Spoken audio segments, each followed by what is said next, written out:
Sometimes you gotta get a little nuts. Let's get nuts and have a contest and some comic books. Morning, everybody. My name is Curtis, and here we go. Too much pointing. That's gotta go. Yeah, today we're gonna start off real quick with a way that you guys can participate and enjoy the fun of drawing and winning some prizes. So let's cut to that video. Hey, you want to win some prizes just for drawing a picture? Let's do that. Just draw Milo and me and post it to facebook.com/morningeverybody. Get it posted before November 24th. And I will personally pick whatever I think is the most fantastic, amazing piece of art, and then prizes. Wait, what do I do to make it the best? That's simple. You just make the best drawing ever. Yeah, that's probably the most important thing to remember. If you don't know that, then you're gonna lose. And for the first prize, we got a big giant bundle of my poetry book, The No Such Thing as Grown-Ups comic book, a Ninja Turtles graphic novel, a Superman book, Batman Aliens, Wildcats Aliens, some postcards. Second prize, an Astro City graphic novel, my poetry book, and, of course, some postcards and a Ninja Turtles print. And for the third prize, an Invincible graphic novel, a picture of Milo, and, of course, some postcards. So it's as easy as posting a picture to Facebook, and that's it. For a full list of prizes and rules, go to nosuchthingasgrownups.com/contest. I'm just saying that if what Ripley said was so important, I feel like you should really repeat it. No. Enter today. And we're back.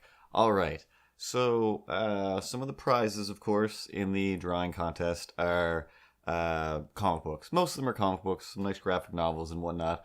One of them is Superman number 500. It's still sealed in its white plastic bag with the Superman logo on it, and I believe there's like a card inside of one of the Superman as they return from the dead, and it is the issue about Superman like fighting his way back from the dead with his I think dead dad in some sort of, I'm going to say, Kryptonian purgatory, and then I'm positive there's a magic shovel. I think I have it out of the package on this shelf over here, and yeah, I personally don't think it's a great book, but I keep it just so I can open it up and be like, this was a dumb thing that I did. I bought this. I bought 2 copies. One to keep in the plastic because, hey, your comic books are going to be worth money someday, so put them in plastic. And no, that's not really a thing, especially when I started collecting comics, was at the exact same time all of the comic book producers decided, hey, let's just produce enough for everybody. Everybody gets a comic. Oprah this. You get that. Here's one. Spider-Man.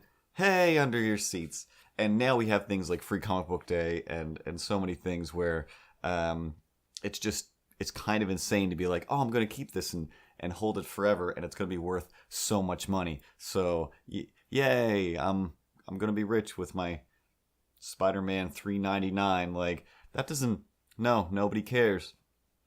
And I did at one point have a ton of comics that were just like the first, and like they would start putting it right on there, like, this is the first appearance of something. This is the magical whatever of who cares. You should buy this because it's going to be valuable someday. Like, no, you might want to have it someday because you're a huge fan of this and you want to look back to the day that it originally happened. But nobody else is really going to care that Superman, still sealed in plastic, is on the comics price guide, value between $3 and $8, or you can get it on Amazon for $35. So that's again something for somebody who wanted to collect it, who has always wanted it. I suggest tearing it out of the plastic because who cares?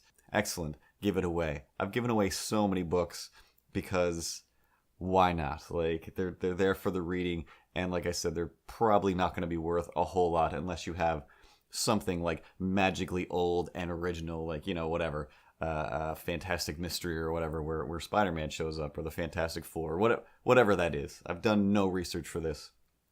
Somebody who does a ton of research, though, if we're going to speak about comic books for a little bit, is Ryan Atkinson.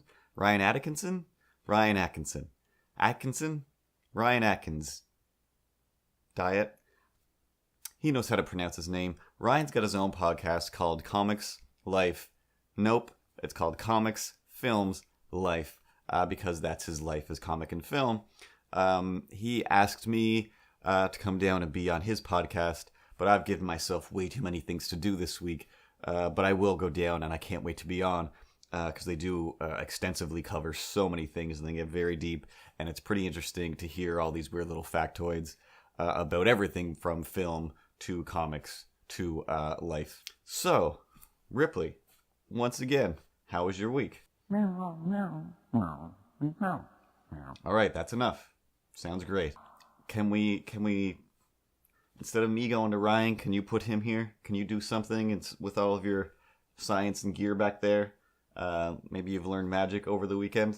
No magic? What can you do so that I can talk to him without having to go places?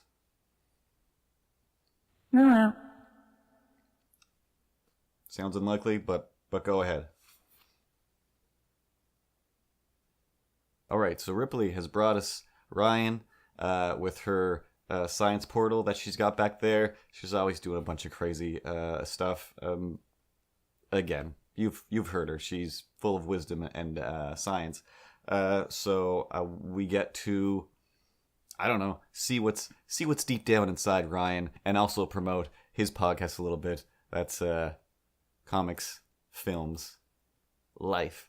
There are other people on his show. I did not take the time to memorize their names. Like I said, they do all kinds of research and remember the things and probably have notes. All the stuff that I do is as much as I can hold in my head. So, hey Ryan, how's it going? You're looking super creepy in this form. So, I have my top three. Yeah, everybody has a top three of something at some point. I mean, I could come up with a random top three, but whatever. Yeah, go for it. What are we talking about? The first one, let's start off with Ben Stiller. Yeah. A lot of people know him as the actor. He writes a lot of stuff too. Yeah, he's produced a lot of stuff. Yeah. But he has done quite a bit of directing. Let me stop you there for 2 seconds. The thing is, comic books. I'm just talking about comics, and hey, Captain America doesn't really make sense as a hero, especially seeing him in real life. Like, Civil War was amazing, still. None of it really made any sense compared to the story version.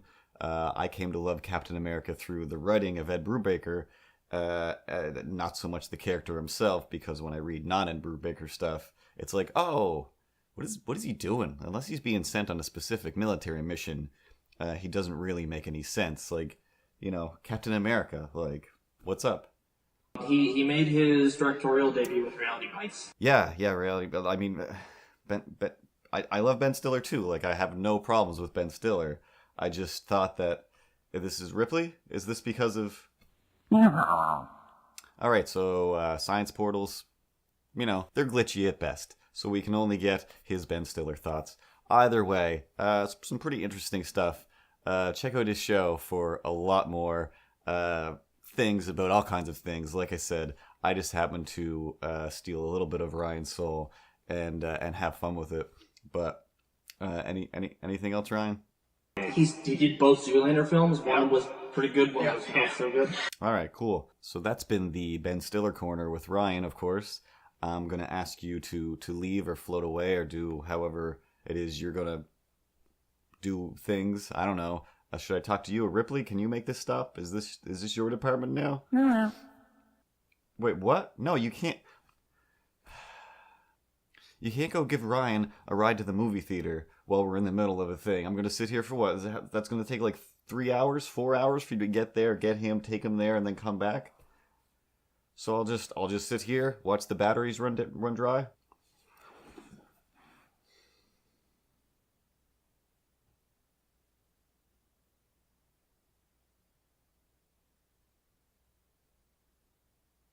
Yeah, we're just going to watch me Facebook until Ripley gets back. I don't know how to do any of this stuff.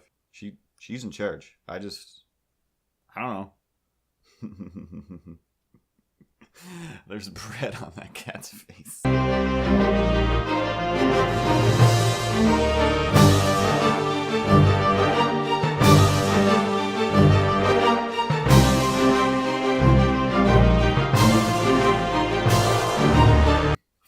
speaking of giving away books, like the only books I have and I will never give away, I feel like, are the Alias graphic novels. There's 4 of them. I think I have 4 of them, and I don't know, just amazing artwork all the way through. A couple different things. There's like a book and a diary that Jessica Jones is reading.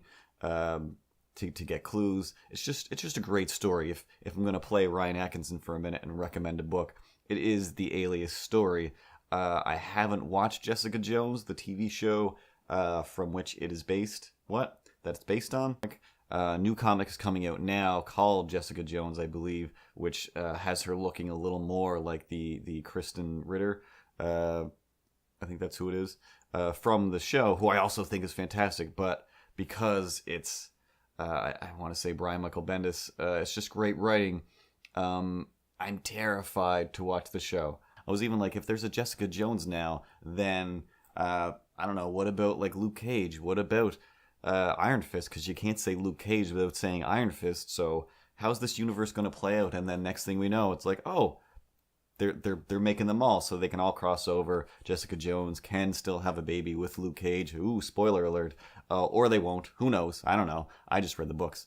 And even that wasn't in the Alias books. That was later on during the Civil War, which again was amazing in book form. And in the movie form, wow, Spider-Man was awesome, wasn't he? Like that whole Spider-Man sequence, so good. The rest of that movie, why were they fighting again? For the same reasons as Batman and Superman? No. No, it was no. Also, Black Widow fighting everybody without the Iron Black Widow suit? That's ridiculous. You're dead. You're dead. You're dead. You're done. You're gone. I don't know. I don't make the rules, but in drawn comic book format, you can get away with having this lady just being real good at stuff and shooting everybody, but you can't have her be in real life and just be like, doo-doo-doo, hey everybody, I got some sticks that kind of stun you, and I'll do some kicks. Oh, okay. Those are some super good kicks then. No. Some of these Scarlet Witch is like, but she could just most books that I've read about the Civil War and the Avengers, it's pretty much like, oh my god, like I hope Scarlet Witch doesn't show up or Doctor Strange, because they can pretty much take control of everything and but whatever. I don't know. Movies are movies. We got a new store, new prices, new art, different ways. Get yourself done as a little character. And there's going to be some prints and paintings and all kinds of fun stuff. Hey, hi. Should I do my Hallowarding for the Halloweaters this year? What? Yeah, I guess it's still Halloween month. That's how we do Halloween now. It's a month long. So I guess every week until it's Halloween. Since we do these things in the moment, in real time, there's no reason to ignore the fact that Halloween's a thing. So yes, do your yearly first Halloween. Warning, candy is not poison. Nobody is poisoning anything. They're just weirdos like this jerk over here who's just like, hey, be careful, everything's poison. Everybody's out to get you. No, that some people are. Some people are. I'm not crazy. Halloween number 2. Warning. There's no such thing as the killer clown. They don't. Murder clowns just don't exist. Don't even worry about them. No, I saw it on the news, like one guy, like, killed a bunch of people, it said, and also Tim Curry. Like, Tim Curry, he's clearly a murdering clown. Don't you even dare. Tim Curry is a wonderful person, and I would be glad to have him as a close personal friend of mine. You're just too crazy, and you think that everybody is secretly Dexter. Everybody is not secretly Dexter. Oh, and kids, final warning, stay the F home. Halloween is not for kids anymore. It's for scary graveyards in your front yard and sexy moms with face tattoos. That's what Halloween is now. Yeah, no, I think that might just be our neighborhood. I don't think, like, the face tattoo thing, that was a real mom with a real baby and a real face tattoo of a slash mark across her face. That was real. Yeah, no, I know. I'm just saying, I don't think that had anything, that had nothing to do with Halloween. That was just an all year thing, and yeah, we just need to move, that's all. That's just, hey, it's time to move. That lady's got a crazy face tattoo. Be afraid, be very afraid. And finally, my last warning is, hey, when you're decorating for Halloween, Minions are not Halloween decorations. They are tools of the corporations, and they're just trotted out for any old situation. They don't care. They are just little yellow horrors. That's all they are. Don't put little yellow horrors on your front lawn for Halloween. You can put ghost horses. That's fine, but not horse skeletons. That's fine, but not little yellow. No. Okay. All right. So we're done. That's enough of that. Ghost away or do whatever you've got to do. But seriously though, like, watch out for all of those things. Be good. Be careful. Enter a contest. And good morning, everybody. Hey, click on my butt or Ripley's butt to subscribe. Click on my butt. Click on my butt. Click on my butt.